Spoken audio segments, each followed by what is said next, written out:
No, but uh, welcome to the Regeneration Podcast, friends. We're with our old friend Guido Preparata, and Michael and Guido and I had a fun time of it this morning signing on. The time difference between Italy and the US, and Michael signed on and he had some audio problems, but I think he's going to be joining us momentarily. Guido Preparata, how are you? I'm fine, thank you. And how are you, Mike? I'm doing fine. Um, I'm going to dive right in with something, and Michael is probably hearing us as he signs in. But the last couple of weeks, I'd say Michael and I got rewarded inadvertently. We did exactly what you and I did, just started talking, and we fell into politics, RFK Jr. endorsing Trump and things like that, and our viewership kind of skyrocketed temporarily there, and so you get stroked for it, but I think one of the questions I've brought up your name in the previous podcast because it's all about like set theory for me. And I think I heard, I'm sure you've talked about this with other podcasts you've been on, but how do you describe, like, for you, uh, is, this thing was pretty dynamic here. Kennedy endorses Trump. Trump now is threatening to go totally, um, barn fire with releasing CIA files on the Kennedy assassination. This Nicole Shanahan is interesting. She was married to a Google tech magnate, if not the founder. Um, all these people are kind of beguiling in their own way. The idea that this JD Vance, who really did have a problematic upbringing, saw some of this stuff. Is this all rearranging deck chairs within one set? And, because the way I would frame the larger set would be something to do with, the Bank of International Settlements and the Great Game and Orwell and so forth. But for our listeners here, they've heard basically 3 weeks of us thinking like this could do something. One way I frame it, this morning, I was just talking to Amy, my wife, is that, Trump could be a Julius Caesar figure, but the age of Caesars that follows isn't like a hell of a lot of fun. So start, putting a garden in your backyard. Dive into that a little bit. Michael know immediately what we're talking about. Welcome, Michael Martin. Hi, Michael. Glad to be here, gentlemen. Yeah. You're asking what we hear here about. No, not even Italy. You yourself, like you've seen some of this stuff in American politics. There's interesting figures. There's, the big buzzword is political realignment. And also, let's say it was even a subset of a larger game based out of Switzerland or the American and English intermarried families and so forth. The intelligence agencies kind of running everything in this show. That's a pretty significant story. So Trump promises to go rogue on the Kennedy assassination by releasing all the files. They've both been, a lot of us here in the States that think, that both Kennedy and Trump have been subject to kind of lawfare. And so there's this huge fight, and it's causing something of a political realignment. Do you think it's all, again, like kind of just a subset that's a pretty skirmish? Do you think it's actually controlled op? How do you answer if you were in Italy, people were asking you about American politics? Is something real kind of going on, or is it really nothing? No, I think everybody's buying the show. It's they really think that the election of the president is meaningful. This is I, Guido Preparata, ladies and gentlemen. Yeah, that's no, your brand. It's great. Yeah. I never I don't know. It never is. We always keep hoping it is. Trump's already been there, and nothing's happened. You know what I mean? We've said this before. If one example, he's been allegedly really he found really the what now it's called wokeism. I used to call it by its old label, postmodernism, the new posture of the left. Allegedly, he finds that unbearable, and in terms of the discursive power and what people say, Yeah. and as for the general social demeanor of the country and so on and so forth, what you would expect if you had some kind of, call it a strong arm type of policy, or call it a dictatorial turns of event of somebody who says enough, What you would expect is that as soon as he took power, he would have fired half of the professorial body, or if you can, lacking that, create a shadow university system to fight all of this, right? I mean, that's exactly what, if what they tell us is true, this is what you're supposed to, this is what I would do. All right, I'm surrounded by these ecclesiastical temples that are just diffusing this religious discourse that I think is toxic. I am, if I have the means, and I'm become the president, so I'm not nothing. I'm somebody out there. That's really First thing, excellent change of musical register to get us to see it through the lens of like church. I see these other horrible apostates, these ecclesiastics. You would well, feel I mean, possible, yeah, a sane person would want to get rid of them all. I don't know, or yeah, or you are within the church, and you have a rival theologian that starts saying things you think are just from straight out of the devil's mouth, and you think, well, okay, I'm going to fight you. And so, what are you going to do? You're going to create a university out of thin air, staff it with your friends, give it an endowment of $6 gazillion, and start to fight back. This is what I would do, and I would just give hell to all of those postmodern teachers out there who are so, they're the most fascist and intolerant of people, and I would just fight them with their own currency, with the same means that they use, denial of tenure, just war, unleash war. Has any of this happened in America? Oh, Mhm. absolutely not. And this was not a minor point. Yeah. The control of the ecclesiastical apparatus of the United States, its university system, which is a jewel. Well, did he do anything? Not that I know. Absolutely not. He said he was going to compose with Russia. Whatever, it doesn't really matter. Russia is just a two-bit actor in this play anyway. So no, I don't buy any of this. The story about Trump knowing about JFK, about 9/11. Oh, there are videos of him, if I'm not mistaken, going, oh, you cannot believe I've heard about 9/11. Ooh, and they do this. I'm just going to open those files, and my God, you're going to, did they do that? So I don't know. No, I think it's a show, and I think, I don't believe it's, well, people say, well, no, this time, it's going to be different. I don't know. Yeah. I don't think so. Maybe I'm wrong. Wow. Wow. Wow. That was kind of the question I've been wanting to ask you for a couple of weeks. Michael Martin. Well, well, that's exactly how I felt for most of the Trump, well, most of the last 8 years. Um, what became interesting to me is and sorry, I have a husky voice. I've been getting over a cold. Uh, when it got interesting to me, as Mike knows, is when all these people, these traditional people from the left, who I would call not the non-woke left, like Brett Weinstein and Bobby Kennedy, Nicole Shanahan, a bunch of other people, Matt Taibbi, uh, Oh, and your favorite online started to female my anti-COVID person, Naomi. Naomi. Naomi Wolf, yeah. Yeah, right, right. But Okay. all those people started to migrate not toward Trump, but toward, well, kind of hitting the alarm bells about free speech and the deep state control of everything and all that kind of stuff. Um, which is interesting because it ties into what Guido was saying about uh going full metal jacket on the woke. In a way, it's like a rebellion. I mean, because Weinstein taught at Evergreen University, probably the most far left university in the country. But he woke up when students wanted to cancel him, and students he had never even taught because he wasn't sufficiently anti-Israel or something. I can't remember what it was. Some issue that he was not sufficiently in line with the with the party line.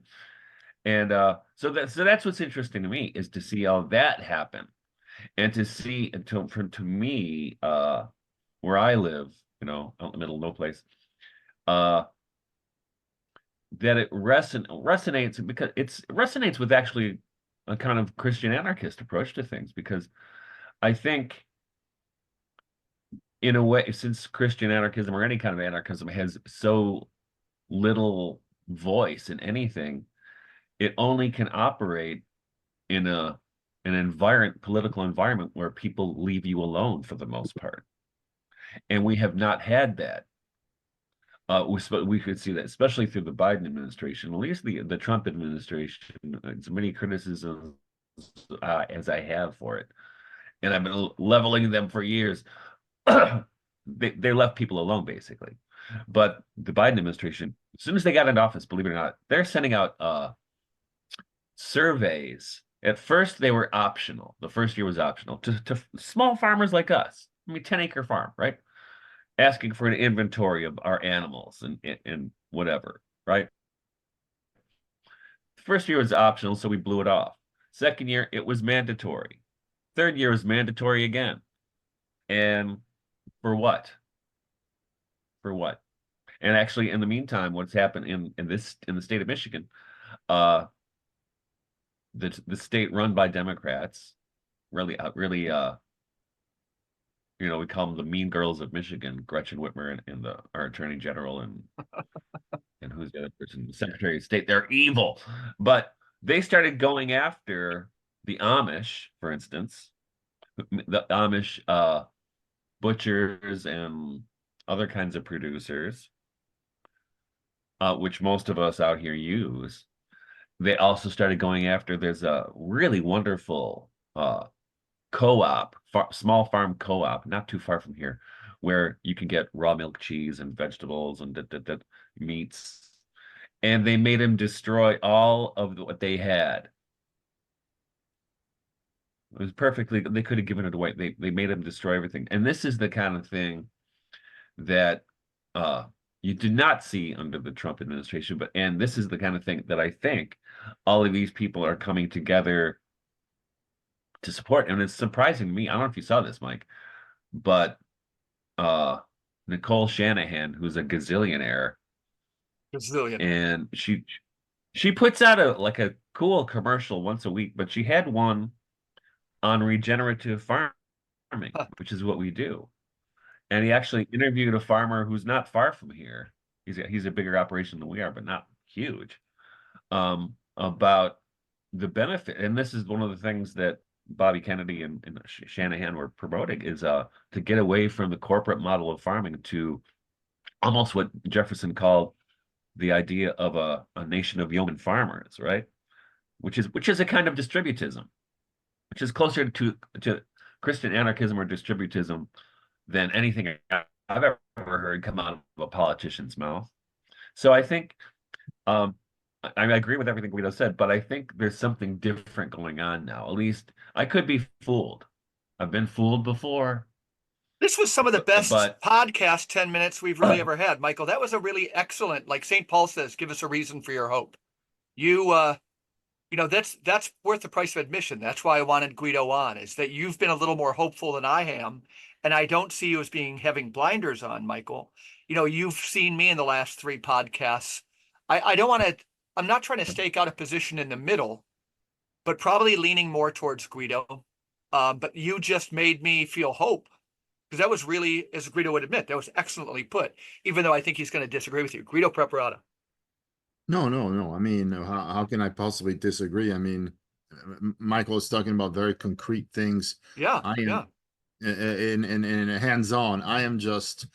I'm getting a fluffy feel and vibe for the thing. I really hope, and we want to get fooled. We really hope it's going to be different. I don't know. I don't know, and it's a very good question, and it's really rooted in my ignorance of the details of the machine, which one would have to monitor. And it comes also from the fact that I have yet not identified what are the indices that power looks at to realize whether it's doing well or not that well. Because it comes from the fact that, from the way I see things, I would imagine that power has everything and it needs to have, and it would not need to create new things to further its reach. But I'm wrong, because it does all the time. It's always coming up with new ideas about how to keep its power, and in new fables and new myths. And and so what Michael is talking about is grounded, and so possibly this is going to be different this one time. I just speak from experience, and I remember Trump. I remember, as you all do, I remember that in the end he's the one who passed COVID through customs. I mean, he did. And it was as well. He was skeptical, and then in certain parts of the country, the Trumpians were not as strict enforcers of it, but nevertheless, maybe, but nevertheless, we weren't provided with any kind of narrative, and it went. Actually, it went beautifully because the U.S. managed to do it with a really smooth hand, unlike Europe, where they were much more, forceful and so on. But who knows? Maybe I just have a feeling that, and it's yeah, probably it's not fair to say, oh, it's just going to be always the same thing. Probably not. But I have a feeling that since 9/11, they've turned the screws so hard, and Mhm. I remember seeing the transformation, and I was already a grown person in a way that shocked me, and I believe so far there's no coming back from that. And so this is why I'm always very skeptical and very negative, because I was so shocked and so, I mean, Say my something more about that, Guido, the particularity of the shock. well, I don't know. I I was born and lived in the States for a long time, but it is no way around it. I am not what a born and bred American. I am not. I mean, I'm an Italian who's been spent a lot of time in the States, a lot of time, and who was very presumptuously certain that he knew what he was observing, but that was not the case. And already in the late 90s, I remember I was attending a concert at the Hollywood Bowl, Who and was it? it was a classical music of Okay. Mahler, I remember. Huh. And and everybody, we're all chatting and things, and then all of a sudden, everything goes quiet. The flag goes up, and you think, all right, well, what? It's you never attended, the national anthem, and I was already in my late 20s. And I think it was the first time I was seeing it in this way, so which shows that I never was part of that community. And all of a sudden, everybody went quiet and serious, and they put their hand over their heart, and then the flag went up, I was horrified. I thought, God in heaven, what is this? What is this abomination? This is like I don't know. I We're know my going. son Aiden is going to listen to this one, but again, all through school, he and his buddies had a lot of fun with the Pledge of Allegiance in that same regard, as does a But guy we've but I discussed don't a lot, want Bill I don't want Kaufman. I don't want to sound disrespectful. I don't want to offend Right. anybody, but I must just say, and because they've been telling us from our early, our generation, how bad the Nazis were and all that. But you look at it, and the manifestation is exactly the same. The wording even dates from the days of the Hispanic American War. But one God, one nation under God is the God meet uns. It's the same stuff, and so that was a first. There was a first alarm bell went on, but and then things went back to normal, and I was still enthusiastic of being in the States and so on. And then 9/11 happened, and then I saw the country being regimented for a moment. For a couple of weeks, a bunch of people were confused and going, "What was that?" But Right. then, but then they turned the screws, and the country Okay. changed. Right. Right. Right. Well, and that It, was exactly the strategy with COVID, right? It was 2 weeks to flatten the curve, right? So for 2 weeks, everybody was confused. Same thing with after 9/11. mhm. So they sow confusion, um, which you sow confusion raises anxiety, which basically prepares the ground for the propaganda they're about to hit you with, right? Absolutely, And people absolutely, who are, yes, Michael. But what shocked me the most was that I was expecting from a country such as the U.S. with all Vietnam and its allegedly really aggressive, skeptical left and the radicals, it's supposed to have raised hell, yeah, and I saw no one, right. and I that's know, that. I know.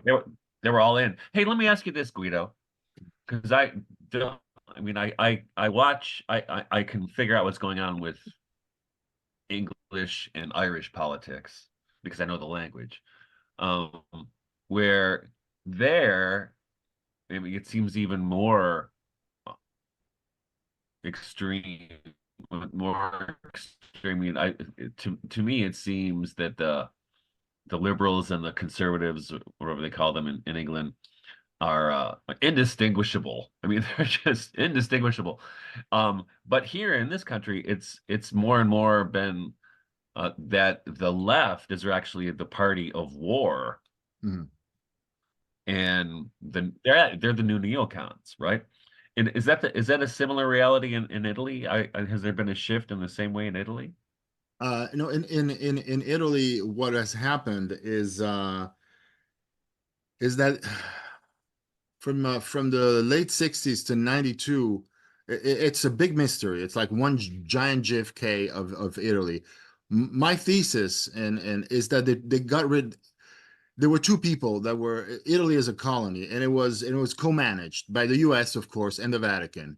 And I think, for reasons that I've yet to understand, that the Vatican, through the Christian Democrats, was no longer an ally. Although on the facade it was the most trusted ally. It was just, it was NATO's guardian, but apparently it wasn't. Actually, they really couldn't stand the Catholics, and they tried to replace them in any way they could. First, by fashioning parties out of nothing. This happened in the late 60s. New social democratic Yeah, right. outfits. It didn't work. And then they tried with the communists and all the years of terrorism, and I think we discussed some of that. And in the end, We haven't really gone into it on the podcast. You've written a lot yeah, about it, and it's not in one of your books, but I know it's yeah. super important to your worldview. Go. Well, and what's really interesting is that a lot of these Catholics, I think, a lot of these former trusted allies, were pretty much told to leave, to vacate their position by the Americans. I think without too many niceties, but in a way, it was like, we made you rich for a couple of generations. Now please leave. And these guys, I think, said, "To hell, I will." And this is when all the terrorism and the bombs went off. That's what really happened. In the end, they managed to get rid of them. It took them a long time, to make a very long story short, a very exciting and complicated story short. And after that, we've had those 20 years of Berlusconi, which is kind of our Trump, Uh-huh. where this guy's known for having pretty much Americanized Italian TV. That's what he's remembered for. And then they spoliated Italy of its public assets. And that's another thing. It had a bunch of interesting pieces, and those were taken away from the country and sold to American, German, French investors and so on. And now it's very much a Mexified place, Republic of the, Banana Republic. And here, I think and I was reading by Italian high-level technocrats. If you want to be prime minister, you pretty much, it's like a talent show. You have to go on this stage and dance or and sing, and the U.S. says, "Okay, I like you," or "I don't like you," and this is what you have to do. And whether you're left or right, again, going back to what we we're saying at the beginning, it doesn't matter. It depends on how they want to stage the game. What is absolutely critical, however, what this technocrat said, is that you should never, two things, you should never do if you want to pass the audition when you're having the talent show. You should never criticize immigration. Don't you dare say a word against immigration. Or if you do, as our prime minister does, you're just barking, but you're not doing anything about it. So this is really important for them, and that's an interesting issue. And do not criticize the the credit policy, the euro. Like a lot Yeah. of people say, well, this euro is we want to no. So yeah, so right now in Italy, it's we're so irrelevant, and whatever clowns we have reflect, in a sense, in a sideshow, a much diminished stage, what is being hatched in the U.S. But the U.S. now are 4 or 5 steps ahead, at least, in what's shaping out as this new confrontation. I don't know what you all expect. From the latest I heard, but correct me if I'm wrong, everybody said that in the first encounter between Harris and Trump, apparently she destroyed him. Is that true? Is that the case? How would you describe it, Michael? The larger storylines, Uh, I think, Guido. Oh, go ahead. Yeah. yeah, well, that's coming out of the left, but she didn't say anything. Yeah. She really Says- didn't say anything. She didn't answer a thing. I mean, it was just blah blah blah blah blah blah blah. If you've seen her in an interview, it's surprising how little she says. And the So big story coming out of the supporters of Trump would be, and I think there's some merit to these things. So for example, in the only debate between uh, that Biden and Trump, apart from Biden's dementia, the idea was that, they caught, this was the morning after they caught Trump in 37 lies. And then later in the day, hear that they caught Biden in only like 28, but, and that's not the way the thing is, like that there's a problem with lying. It's just Well, a couple more. And then analogously in this one, you had the notion that in real time, this made people really upset, is that the two debate moderators, both from ABC News, they were fact checking Trump in real time in real subtle ways. And again, but not doing the thing to Harris, where she also was lying. And that yeah. duplicity seems to be the storyline for, and I think there's some merit to it. What would do Well, you concur, that's the Michael? thing. Well, they were calling out Trump on lies, which weren't actually lies. That's the interesting thing Yeah, about it. yeah, I think that was the thing too. Those were long discredited, like the good people on both sides thing, And so right? he got mad and flustered, and she didn't, and But here, ergo she destroyed him in the debate. I don't know, something but like of that. course, it was television. It was a show. And here's my theory, Sure. Mike. I haven't told you this. Okay. So I think the Biden debate and the Harris debate, they're both orchestrated. They orchestrated the Biden debate because it was way ahead of time, right? Sure.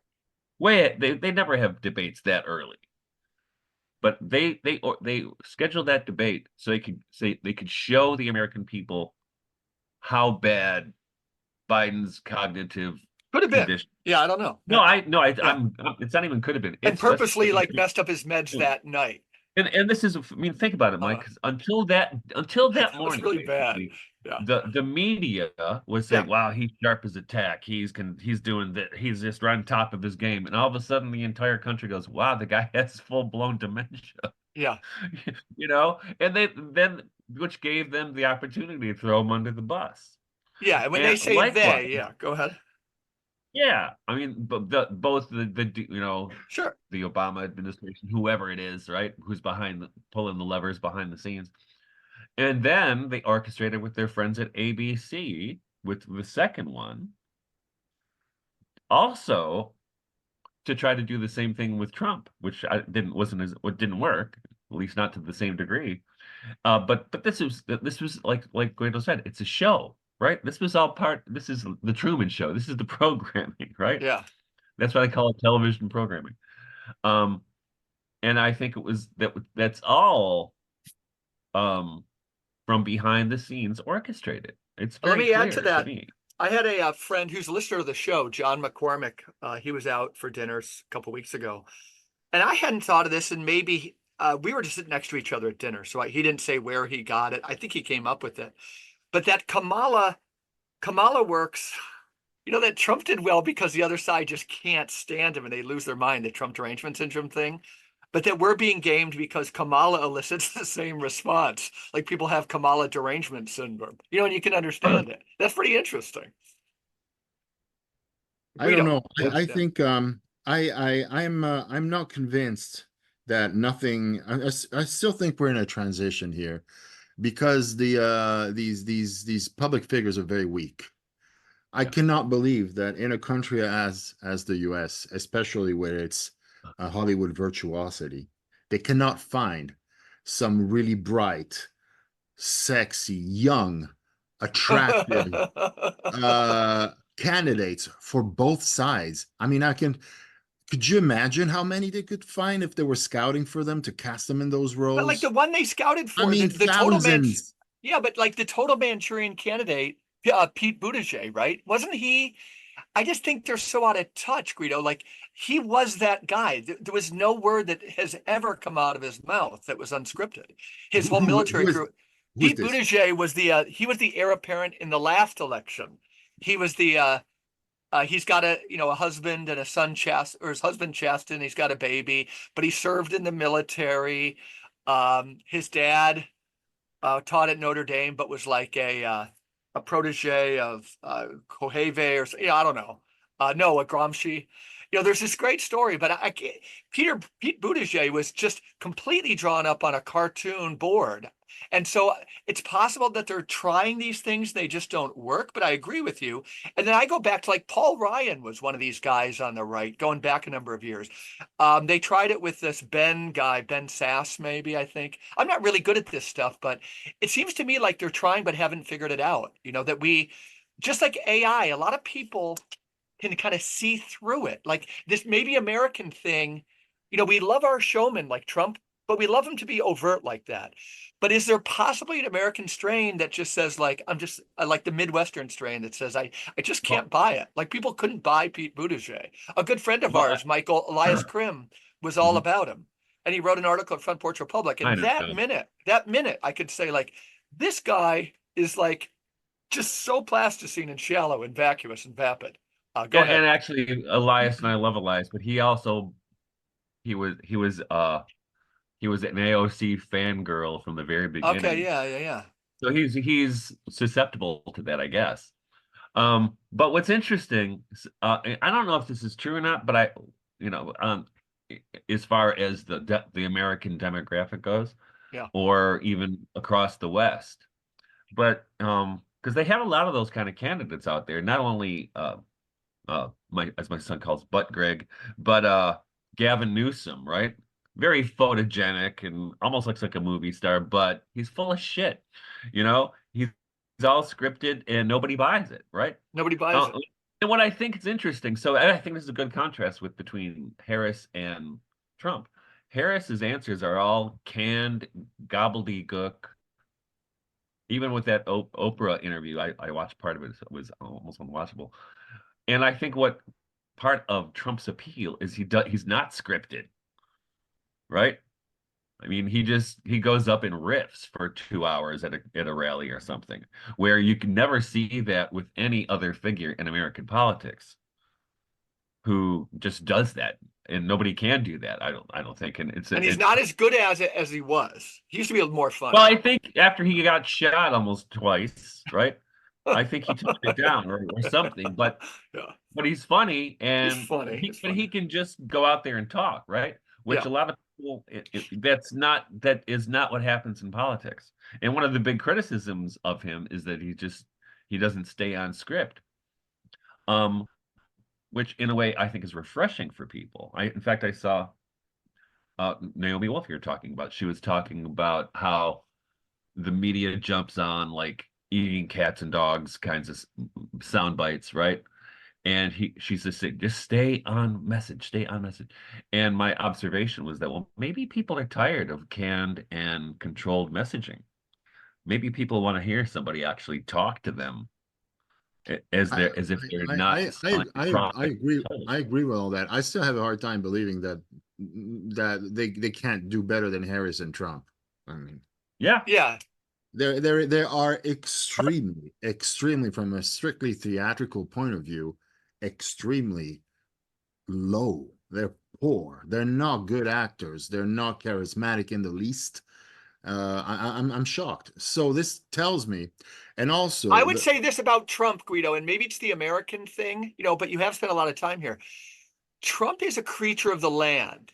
He's a Barnum and Bailey. He's very familiar to us because just a plasticine showman, sure, bombastic, but he's pretty good at that role, just like but W.C. Fields was good at his role. there's far more to America than that guy also. Agreed, agreed. And Yeah. and It's like also mythological though. Yeah. but also another thing which is highly deceptive and willingly so, and we said this before. Now, no longer with Harris because she's relatively young, but when it was just Biden and Trump, the deceit was obvious, which was giving rise to all of this kind of talk of, about the pseudo critics of America. Oh, look at them.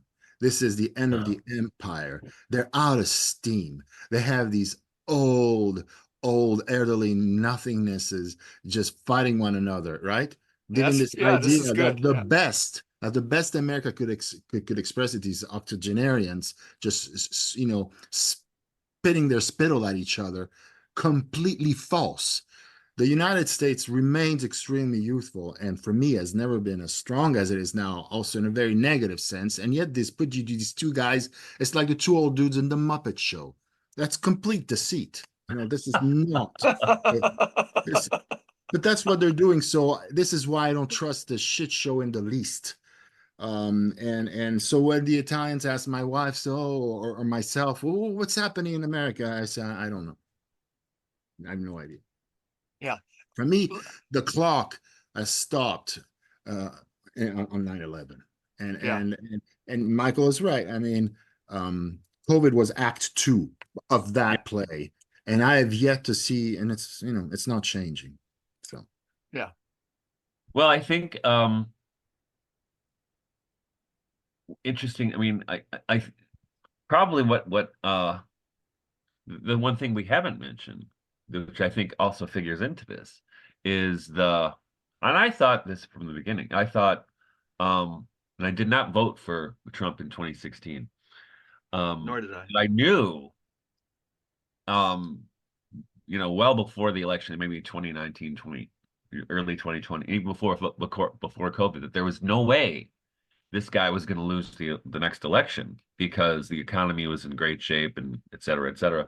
And I was suspicious from the beginning of the whole COVID thing, and this might sound super crazy, that he was a thorn in the side of the Archons because he wouldn't play all the way with their game. I think he played to a certain degree, but he was not controllable ultimately, and that they want to get him out of the picture. And I part of me suspects that the whole Build Back Better thing that went across all of the West, you know, was part of it was an attempt to get him out of the picture because he was not playing with NATO either, right? He told NATO pay up, and he didn't start any new wars, which offended BlackRock. And he was coming down hard on immigration, right? Where all across the West, Italy, Ireland's almost overwhelmed, England, and the United States, but the United States is so big, it takes a lot more to overwhelm the country, a lot more illegal immigration to overwhelm the country. That though all those kinds of moves by the powers, by the archons, um, I mean, I think all those things figure in to what we're talking about. And I think the Trump Harris, whatever is going on in the United States right now, with this new coalition, we could say that's trying to be formed, is in response to all that. In fact, I don't know if you know this, Mike. There's next Sunday on Michaelmas of all days, they're having this rally in Washington, D.C. I think it started by Brett Weinstein, Hmm. which is really strange to see somebody with that big of a lefty wanting to save the republic. Right. Yeah. Yeah. Which and it's really weird because over my lifetime, certainly the left or the Democrats have gone from being the anti-war party to being the pro-war party. Yeah. Pro all the time, right? Right. And I've mentioned before on the podcast that when Bonnie and I got married, we were anti-war, pro-organic food, anti-immunization, all these kinds of things that were associated with the left back in those days. And we haven't changed, but the whole world went 180 degrees around us. And now, if you mentioned all those things, people think you're on the right in this country anyway.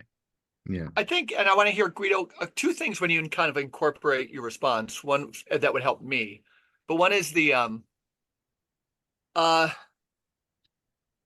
if you would, one heuristic would be, something like the decline of Rome. Even myself, I'll say, I can see that Trump is something of a Caesar figure. I don't think he's a Hitler figure, kind of wants to represent the populace. But then I remind people that the age of Caesars wasn't, pleasant. So like No. all this hope. But the other one would be, and I guess this would be almost to a riposte to Mike a little bit too, is that I personally can't see anything happening until we look at the issues of scale, right? There just has to be a massive devolution of power. So, and this is kind of the Caesar thing too, or different mob bosses that, I think we must temper our excitement. And for me, Michael, even the excitement you were generating with that, it has to be tempered by the fact that, again, it's really thuggish. This Charles Eisenstein, I haven't read the one this week, but he was a good foe during COVID. He's very ironic. He was a top advisor to RFK, and that, he's writing really, really well right now that when RFK endorsed Trump, um, Eisenstein showing the humanity of Trump. Let's, like, as Christians or something, let's not totally dehumanize anybody. But he also couldn't vote for the Trump. I think he said he couldn't vote for the Trump RFK thing, because it's just way too compromised. Let's get about the real work of transforming culture. I know my friend Bill Kaufman, who we brought up on last week's show, and I'll be having lunch with him soon, I think is saying the same thing, even though he had dinner with RFK and he wrote about it. He's saying, yeah, but I can't vote for the thing. We got to get about rebuilding culture. Some of this stuff, Guido, scale. Trump's not going to talk about devolving power back to the counties of the states, or talking about redoing the nation state model of politics, which is the bloodiest way of conceiving politics. And isn't not, again, the rearranging deck chairs thing that's overused, but isn't it more smoke and mirrors? No, here's the For thing. a rival mafia. Go ahead. Yeah. Well, here's the thing. I mean, that all sounds pretty, intellectuals have really pretty things to say, like Eisenstein. Yeah. But the thing is, unless you have a government that will more or less leave you the fuck alone, you forget about renewing culture. Yeah, and that ties into Guido saying, build your own theater. You're looking for them to give us a little you more could, space. but you can build your own theater, but then if you have, like I said with the Biden administration and getting into our farms business, our tiny farms business. Do you think that would be repealed and things like that? I'm not saying it wouldn't. Oh, I think actually from what they're talking about with Bobby Kennedy and I think it would just be my gut sense is they'd throw a punch at it to get votes, but the thing is bigger, or just like our friend on the podcast, James Tunney, would say, like, this is being the thing's being, we're a subset again of the Bank of International Settlements, whatever, that's even bigger than this country, this type of surveillance, or no? No, what I think is going to happen, well, at least this is what Bobby Kennedy is pushing, right? Okay. Is moving towture regenerative agriculture, away from big ag, right? I like his thing on food. That's a push toward localism, Mike. I'm open to There's that. nothing. Yep. That is exactly what that is. In fact, they talk in their publicity. Well, I don't call it publicity. These little videos they've been making.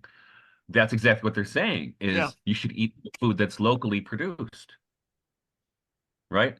That should be most of your diet. Should be stuff that's locally RFK produced. Jr. is really inspiring on this stuff, Guido. Yeah. But the point I'm making is that is not the economic model of the Biden administration. I think it's a brilliant response, totally. Of the technocracy. The technocracy. But the thing is, you can't, and I've been writing about this for years, as you know, that but I don't think you have to be in an environment that at least lets you alone enough to try to renew culture. Okay. You can't just say, let's renew culture and everything will be fine. It ain't gonna happen. It is not gonna happen. Because I think we're getting close to this is an interesting one. Power. This is a good area because, Guido and I, with our work with Diane and things like that, trying to create, it's almost, when you talked about a parallel polis, creating, but again, all these things, a parallel polis would be easier if people weren't just messing with us all the time. And Guido, Preparata.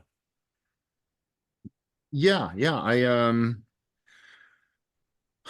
messing. Yeah, no, I agree what Michael said. I don't know who this guest of yours is, who says that we need to reinvent culture. And yeah, I mean, this is what all anarchists and reformers have said. When you're attempting to launch something new, you got to have also an educational program accompanying what you're doing. But that requires that you get organized at the communal and the local level. So you're going to have your schools where you're going to teach people differently so that you get them in the right mindset then to get organized and do things differently on the territory. Question, will they let you do it? And it depends on what the legislation is, and so on and so forth. And the main issue for us and the work you're mentioning with Diane and incorporating as nonprofits is that we are, and as I always say, and in a way I shouldn't be revealing it, but then I should, then this is what it's all about. We are basically, it is an anarchistic drive in a, because, and it's in, you know, it's the only way. You're saying I just, they're not letting us breathe. So, and this goes back to what Michael was saying. In the end, you kind of measure the political measure you give of the political gauge of the kind of life you have is how much you're being left alone. And I guess there was something also Mike and Powys were saying something like that, right? Being Yeah, left, being yeah, left alone. yeah. And And they so just won't leave us alone. Yeah. if the government, with fascistic as it is, kind of manages, despite its fascism, leaves you kind of alone, then you may say, well, that was a good government. But in the end, I don't know if you know what I mean. Can you say that? It does it ever leave you alone? No, it leaves you. It constrains you more or less. So Right. what we've witnessed, and I don't distinguish between Democrat and Republican anymore, although the discriminations that you're making are totally sensible. I only think in terms of epochal divides. After 9/11, I don't think they're leaving you alone at all in Right. any sense. And so the only way to respond is to see if you can get organized at the local level. What we're proposing to do, in a sense, and there's no lying about it, is it's an insurrectional model because in the end, it is. Let's Yeah. not lie about it. I don't know if I'm putting anybody in trouble through this. No. If you are going to say that you're going to have to be organized at the communal level and you're going to grow your own food and all that, that's the green hippie nice aspect of it. But truthfully, under that kind of seemingly friendly green thing, there lies a project of secession. You're actually telling the authorities that you are no longer recognizing their jurisdiction and that you want Right. to you want to organize yourself differently. And so the question is, differently how? What do you mean? It means that I want to have my own schools, and they're going to go, okay, all right, the charter for your own school, okay, and we already have that, so big deal. Yeah, we're going to have our own schools. Not, we're going to create different kinds of schools where we're going to teach different kinds of things, and still they're going to say, well, I'm not impressed. You can homeschool your kids, tell them whatever you want. They still have to pass the exams anyway if they want to get part of this community. But okay, do that, and then. But the truth is that we, and this is where we're always going, want to create. We're going to, because in the end, it becomes an economic issue. We want to create an alternative circuit. An alternative circuit means that we want to detach two tubes. One Right. is credit. We're going to mint our own money because obviously, and two, we're going to try to pay as little tax money as possible, or ideally none whatsoever. And at this point, they start to lose patience. So they're going to start saying, "Okay, you're just completely you're this is delusional talk. This is gibberish, and you're starting to sound like a militiaman, a crazy Idaho guy. And so stop right there." But Right. this is what I tell the Steiner people. You're all there, gazing at your navels and talking about how beautiful these new system of, threefold models away from the state with perishable currency. The moment you start talking this kind of talk, and I always tell them, and Mike and Michael, you've heard this before from me, and I always tell them, the moment you start talking seriously about this and you're implementing, be prepared. Be prepared that they're going to send the police Yeah. and a legal team, one of whose first accusation is that you are forging the currency, for one. Right. And it's an offense, it's a capital offense. Like, well, I've also killed 13 people, and they're gonna say, I don't care about that. But Yeah. the currency thing is a lot worse. Mhm. And I'm gonna put you and your sons Right. and daughters and their own kids for the next 16 generations in jail for daring to attempt something like that. Mhm. So all of this goes, it's like there's lots of cute things about, the organic food and all, but underlying it all is radically the most revolutionary and the most dangerous thing there is for the system. This is why the system has flooded discourse and universities and our minds and the cultural life of the West for 200 years with all sorts of bogus so-called thought. What for Right. me is the entirety, the whole, I look at my books around here, I would burn them all. The whole corpus of philosophy, it's, think about it. I mean, my daughter just graduated from high school and she was lecturing me about Nietzsche and Kierkegaard, and I didn't know what to say. And in a sense, I felt, uh, I just fell silent. Actually, I started reading at night to keep abreast of them because they were more conversant with Nietzsche than I was. And so I said, God damn it, I got to read, beyond good and evil so I could dialogue with them. But aside from that, um, and they have flooded their minds with all sorts of literature that serves nothing, but going back to economics, to all sorts of things that prevent them from thinking in pure radical terms. And Marx is obviously, the first suspects of, everybody talks, it's like they say, oh, you're not happy with this state of things?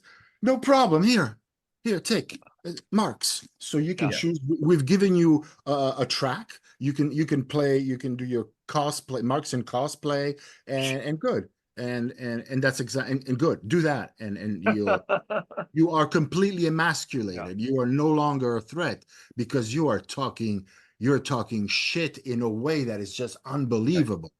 And with all the thing that I cannot find sleep at night is to think of all the trees that have been cut down to write Marxist exegesis. I swear to God, you could actually fill the universe with them. Of these books, they have where they think they can interpret everything, and there's nothing there.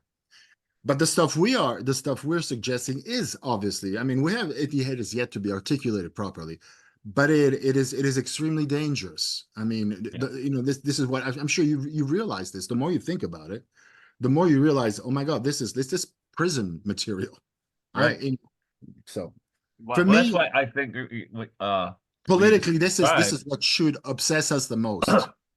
Yeah. Great. Well, Yeah. what you were just describing, Guido, is kind of precisely what's been going on with the Amish communities here, because they don't have their own currency, but they have they have an alternative economy Hmm. as much as possible, right?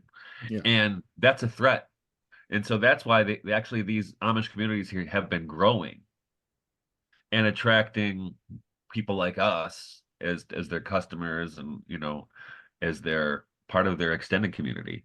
Hmm. And and and that's what I think that caused the state to crack down. Of course, the state, when they crack down, their excuse is always the same thing was for COVID. It's about our health. We have to Hmm. keep you safe, right? But there's nobody's gotten sick or died, Right. right? Right. Right. Right. Right. Right? Yeah. Yeah, right, sure. Um, it's the same old playbook, right? And but like you said, that's what you have to have. But they're I going to should win that one, Michael, won't they? The state will win that one. The safety one is such a trump card, you know? uh Whether it's Trump administration or I think with the co-op, the state probably won. I don't yeah. think the state won with the Amish Okay. Yeah. Okay. Yeah. yet anyway, but I think this is the thing. I live in a state that is hostile the other thing they don't like about the Amish is they're making a lot of money. Mhm. Is they're flourishing. They all have 10 kids, you know what I mean? There's this picture of economic flourishing with the Sure. Sure. Amish, Sure. right? And it's also outside, and they pay, as Guido said, they pay as little taxes as possible, and they don't pay Social Security, right? Um, and then, but the thing is, the state of Michigan is hostile to that right now because it's run by people part of the cabal, right? And that's why I wouldn't say you need, but um, a broader government, whether it's, and this is a state level. So we were talking about regional, right? So regional is not necessarily the cure. But if you have, whether it's regional or national, in the case of the United States, uh, a government structure that is less likely to do that kind of stuff, that provides more room. It's not perfect, but it provides more room to do the kinds of things we want to do Yeah. than does us. highly regulated authoritarian structure that wants to be in everybody's business, right? Which is facilitated by technology, right? They can, whether they can monitor your Venmo transactions or whatever they're gonna monitor, right? So it's kind of curious in that way. But and I think about this a lot because you would like to have the whole thing change, Eisenstein and Bill Kaufman, but that's a pipe dream. At least short term, it's a pipe dream. Mhm. So, and what I have noticed now, this is the other thing when I was at this conference last weekend in Olympia, Washington. I was talking about some of this stuff with people in some of these conversations What conference? What about. conference is this? It was a conference called the Estuary Northwest where they asked me to speak, so I gave a talk. But there were a lot of sessions where there were kind of discussion groups, and they were mostly like Jordan Peterson, John Vervaeke kinds of people. You know what I mean? Not entirely, but they didn't know about this parallel polis stuff that we talk about. Almost nobody knew about that, and about alternative economies. And I was talking about where we live. Not only do we transact with the Amish, but there's also this network of whether it's CSAs or people getting raw milk or um, people having actual skills like blacksmithing and other things that we exchange services and also teach each other how to do these things. It's and John Michael Greer has written about this as well. There's this kind of subculture out in the countryside in the United States that is in a way focused on self-sufficiency, skills, and a healthy economy. Right now, you're never going to be, at least I shouldn't say never. It's we're far away from being separate from the greater economy, but it's it's much it's much more subversive, than you would think. But again, this is another thing. Raw milk is something they want to shut down because of health. Or I went actually when I came home on Monday, I went to a meeting with a state senator because she was meeting with people. She was a Democrat state senator meeting with homeschools, homeschool groups, because homeschool groups do kind of what Guido was talking about. There's like this, okay, we're going to teach your own thing, leave us alone. Mhm. And now Michigan they've been proposing making homeschool kids register or families register. And then the next step to registration is home inspection and then curriculum inspection, right? And and people were saying, we don't want you in our business. That's why we're homeschooling, right? Um, and that is a threat. All those kinds of things. Raw milk, CSAs, the Amish, homeschooling, those are all threats to that kind of techno structure that they're trying to foist upon us, right? Because it resists and in fact it exists outside of the techno structure. But it's very small. It's very small and has no power in a real sense. But there is a kind of power in a non-part, I refuse to participate in evil kind of way. It's even more than and it's less political in a way than even the Catholic worker movement. Which gets, the Catholic worker people I usually talk to are super political. It's not as political. It's almost in a way apolitical. That is just not participating. Guido. Yeah, it's yeah, it's a challenge, and as you know, well, I like this Amish thing, and Mike, you mentioned it several times. You said you know them, and I hope you can come up with an idea of how to bring them in. You know, And what do you mean by bring them in that case, Guido? bring in the Amish into whatever we're pursuing, Yeah, yeah. because they already have they all not experimented. They already have a model, so Yeah. I would think they'd be allies in this, and people actually can teach us how to move forward because they've tested a few things.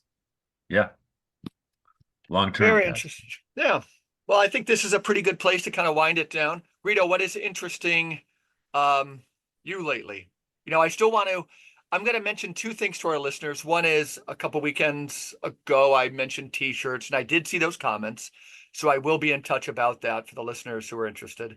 And Guido, we had last time you were on, we had spoken about the Burmese harp.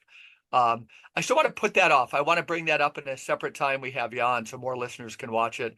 I did, and I have a lot of thoughts on it. I wanted to see the color one too. It's really cool, Michael, that the director remade his own same movie later in color Oh, with different, really? yeah. Wow. So I But thought that would be, tell me it's about that. Yeah. it's available only in Japan. I tried to get a copy of that DVD because that's what I saw it when it first came out at a film festival. I didn't see the original version. Uh-huh. I saw the remake, which was it's amazing, just the most extraordinary thing I'd ever seen. And then I said I want to have both, but it doesn't exist. It is only a Wow. subtitle in Japanese. Yeah, you can't have it. Yeah, he redid it for 40 years later or so, And you've 30. seen Wow, the color amazing. one, but only in a theater? Is that what you're Only saying? You once. haven't even seen it? Yeah. Only once in the movie theater. Yeah. I think when I pursued it actively online for 20 minutes, and I think maybe you could buy Fubo or one of these other ones. It's not on Amazon Prime. It's not on all of these other ones. You can't even find it on YouTube. But it seemed to me if I was willing to pay like $24 for Mm. one viewing, I could. But if I find that, I'll send it to you, Guido. And Sure, why let me again? know. Give our listeners, because I would like to do an episode on that. I give it because we've done one on what was our German movie, Wings of Desire and things. Why do you think it's so seminally important? It's a I don't question know. of theodicy. That was we had you on that Yeah. subject. I don't know, from a religious viewpoint, it's the movie that made most sense to me, in trying to answer. I mean, yeah, and it's not that it proved to me that I have a Buddhist sensibility in the least. I don't, but not that it's not my culture or anything, but that movie spoke to me in a way that was just straightforward. I understood what it said. Uh, I in a way probably You're saying then Catholic theology isn't crystal clear on the subject of why evil exists? no, nor is this. As you remember, Right, no, right. there's a sense in this movie where he says that is a question that remains without an answer, but without wanting to spoil it, it's the whole story of him and his turnaround where he actually has this enlightenment, which is sparked by attending a funeral service of British nuns. It's Mhm. not, he doesn't get there by way of Huh. Eastern Eastern wisdom. It's a deeply mysterious movie, and I thought that there was something about the message of the movie that was straightforward. Yeah, the Christian myth. I'm one of those who always found it difficult. Also because maybe also as referring to the book about Jesus that I wrote, some people say that Jesus is too hot to handle as a character, and maybe this is why they need Mary's intercession. In other words, their mother. Mhm. And I kind of relate to that. I uh, and so yeah, but the movie, the Burmese Harp, I saw it and I understood. Um, Wow. I gotta yeah. check that. I Yeah, will yeah. plan to watch that. Actually, I'm gonna try to get my oldest son was an exchange student in Japan for a while, Mhm. so I bet he would like to watch that with me. No, it's fantastic, and then there's the role of music, and it's a very different movie. It's a war movie type, but it's not. And it's a unique thing. I have the book. I haven't read the book, but Huh.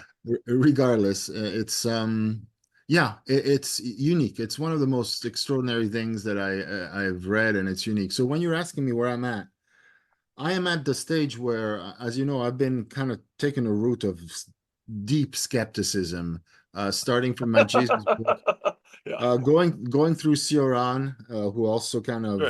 And shook people, when they me. hear that, it's Cioran, Romanian philosopher, Cioran. Am I Yeah, right, Guido? Because yeah, some yeah. people might be looking up like Shiran and No, things like that. no, Yeah, Ciron. Yeah, yeah. No, Emil Cioran. Yeah. the guy who says he doubts it all. Yeah, He he's doubts an it all. aphoristic person, but it gets so dark. It's No, great. no, yeah, no, but in the end, then he says, I walked into the, he doubts it, and he says, this cockeyed universe in which we are, what God? I mean, give me a break. And then he walks into a church and Bach is playing. Remember, we talked about Yeah, this. yeah, yeah, And yeah. he says, shit, I'm all wrong. There it is. Uh-huh. And then he comes up with this fantastic aphorism. And he says, and I mentioned this before, but I can't help repeating it every time. He says, No, I don't know if you've said it on this. Bach is the guy to whom God is the most indebted, because if it weren't for him, nobody would believe in God, And Yeah, so, you listen to Bach, and says this is only a guy who's been in contact with a higher force, because, Yeah, interesting. and so, very good. but if we didn't have Bach, I mean, we wouldn't believe, or we'd be struggling what to believe. So I've reached a point. I'm trying to construct my arguments, and this new story I want to tell. I have a very good starting point, which is something belonging to the age of Tiberius, but it's not Christ's murder. It's another murder, which I think is even, I wouldn't say more chilling, but it's at the same level. But it's like in a movie. I got a good seed, but there's still an ocean to cross in my script. So I'm at that So you're stage. writing like a movie script? Not a movie script, but I would like to, as I was saying, Dramatize it. Dramatize this thing that you're obsessed with. I Good think way. that we need a new theology. Yeah, I okay. think what we have right now is just no good. Yeah, And great, I great, don't great. want to Yeah. offend anybody, but I mean, Uh-huh. it's no, we need something else. Yeah, And the question that everybody says, well, what are you gonna do? Right? It's the same thing. It's a Everything's pretty been bold move. Yeah, I like it. This is no, the episode where, yeah, people like Guido revealed he's just going to do it. Yeah. no. I would like to. Yeah. Most likely, Let me help if I can. Yeah. of course, I'm afraid I'll fail, but I would like to. The question is this, and it's the same parallel they have with the world of music, right? By the end of the 1800s, you had like Romanticism had reached its peak. You had Bruckner, you had not just Brahms, way beyond Brahms, Bruckner, Mahler, and Wagner, and how much more, string romantic drama could you add? And I mean, it Yeah. Right. felt Right. like you were at the end of the tunnel. Like, and everybody would say, that's it. That's it. The last word have been spoken. Forget it. And of course, Debussy comes along and poof. yeah, Okay. yeah. And so people say, what, you're saying you're Debussy? No, I wouldn't dare. But I Uh-huh. think precisely because there's been a Debussy, I think that we should be working towards having a Debussyan attempt at theology, Yeah. because Yeah, like because right now we don't have. I'm sorry, what we have is nothing. I'm going to try my own in some genre. And Michael, I hope you do the same. The three of us, let's work independently Okay, I like on that. something. Yeah. And what's roughly your time frame that you're thinking you might, even in some fiction? I'm really struggling because I am, how it is in these things. It's like Yeah. a research project. Yeah. I go into Reading all so sorts. many, but yeah. Yeah. You read so much, and it amounts to nothing. It's very a poor harvest every time. It's like you read Uh-huh. thousands of pages, and it's you're lucky if you get one good thing, one Yeah. citation, Yeah. yeah, and then you hit a lot of dead ends. And so Yeah. that's where I'm at right now. I have a good Okay. start. I have a good inciting incident, a good prologue, a first Uh-huh. opening scene, but that's all I have so far. Well, this is great. I had no idea. Yeah. Well, ladies and gentlemen, thank you for listening to the Regeneration Podcast. Michael, you're going to go teach a class now, right? 1 o'clock. Yeah, a little Yeah. while. I'm teaching a class at our local graduate school of theology, I think in the spring, a Catholic social thought. And Well, I've got to piece the that class I'm together. teaching here, and get this, Mike. It's an Uh-huh. online class Well, on Congratulations. sociology, okay. Well, and it's my own thing, so it's outside of the system. So, and there's a lot yeah, of people I'm Where in where the you system. teach where you teach, Michael? on Zoom. Yeah. You should do the same Sure. thing, Guido. Just to have classes like on something Yeah. you think people would want a deeper, kind of structured introduction to. Not a bad idea. That's like, again, build your own school. Build your own school. Yeah. It's a hedge. Well, I call it the hedge school, right? Yep. It's a Okay. great thing. Yeah, we Okay. can. Mike, you can bring it under the ICT at some point too, right? Your hedge Okay. school. All right, rock and roll, friends. Thanks for guys. Thank listening to you. the Regeneration Podcast. God bless. We'll see